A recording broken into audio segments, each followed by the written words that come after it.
Yo, what's good, my nephews and nieces? This is your favorite uncle, Uncle Jimmy, and today I have another special banger for you, right? Today we're going to talk about the revamped defense in NBA 2K25, but before we get into the video, make sure you drop a like, subscribe, as like the video, push the video to the recommended, and of course subscribe and put your note again for my daily uploads. Without further ado, let's hop straight into the video. Okay, so first and foremost, what I want to state is that if you want to be up to date with NBA 2K25 news, and just actually get some insight that other creators and individuals aren't going to have, then you definitely want to come here because Uncle Dimmy's going to give you the juice, okay? So without further ado, let's hop into it. All right, now, first and foremost, obviously, let's go ahead and recap what NBA 2K said on their press release, okay? They said NBA 2K25 features a brand new defensive cutoff system. Offensive players have long been able to dynamically change direction using the right stick, and savvy defensive players can now do the same. Okay, so again, what that means is that you are able to hold L2 on your controller, right? And now this right stick that you used to use for right stick gripper, you can flick it to the left or the right, and then he will do a dynamic or a quick step to the left or the right, depending which way you flick the stick, and then they will get a cutoff animation. They will cut that off. So if that ball handler coming up the court and you know he always does like a push cross and then he does like a behind the back, just know soon you see that push cross to the right and then you know he's about to do that behind the back going to the left, just when you're holding L2, flick to the left, and then right when he does that behind the back on the left side, you're all going to collide and bump. And then what you'll usually get is two things, either a steal or you will get a bump animation that will cause him to pick the ball up or lose the ball, okay? I think that is going to be extremely useful. Just have to see how it's fully implemented. We got to see how those animations look. We got to see how a combination of things come together before we can make a true consensus if it's going to be broken or cheesy or that type of deal, okay? Because I did feel like last year offensive players, even though they did have an advantage, because offensive players just in general are always going to have the advantage because defensive players just aren't, you don't know which way a person is going. That's even in real life, right? Unless people have a go-to animation, a go-to move, and they do it over and over again, repeatable. That's why people study, right? That's why NBA players, professionals study. They try to look for habits that players have. They know if they do this, they're gonna go here, right? That type of deal. That's how you do it defensively. We just got to see how that all plays together with the mechanic being implemented into a video game, okay? So that's where I will hold reservation and see, what that will mean once everybody has their badges, once the offensive players get, the animations that they like, and the defensive players find their perfect defensive build. Let's see how that works, because we want something to where no defender or offensive player has a massive advantage. You kind of want it to be balanced, okay? So let's keep that in mind. Now, another thing that Mike Wayne, again, I want to go over to tweets now because I feel like this is going to be important. A guy named, Quay A2K. He says, with the cutoff defense, our right stick steals gone now. And then Mike Wayne responded, you can still do right stick steals by releasing intense defense, which he calls intense defense, which would be the LT or the L2 trigger. With the trigger held, you get cutoff moves. Okay, so I know I kind of broke that all up, but basically, in order to get right stick steals are still in the game. You just have to let go of L2 now.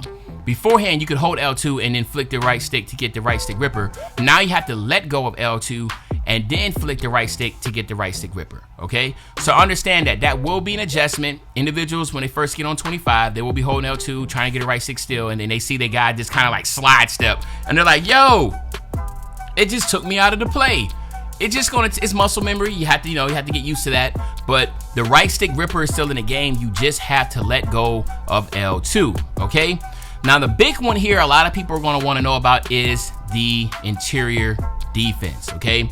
And my man Savon, he asked Beluba, how does height factor into shot contests this year, right?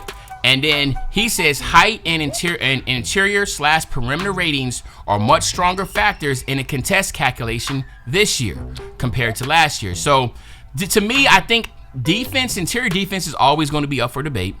I remember when I tweeted maybe a couple weeks ago, and I said, yo, and I showed a video of SGA, you know, under the basket, and he had no green window at all. I personally feel that the only time there shouldn't be a green window or opportunity to make an inside shot or a perimeter shot is if the shot is blocked, okay?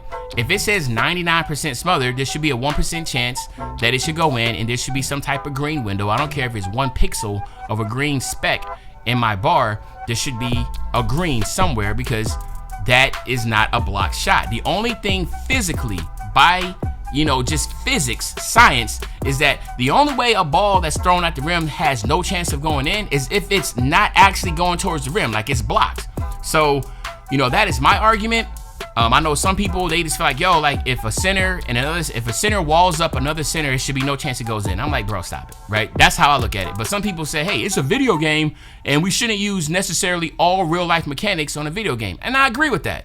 But I just don't agree, and I want y'all to let me know in the comment section. Should a shot have no chance of going in even if it wasn't blocked? Now keep in mind, people on the perimeter, guards, they have so many clips on YouTube, TikTok and all that of what? Contested, smothered shots going in. But in 2K24, it was extremely hard for contested and smothered shots to go in even when they weren't blocked. So just keep that in mind. This is going to be a revamp. I'm interested to see how that's going to pan out. Or are shots going to be able to go in?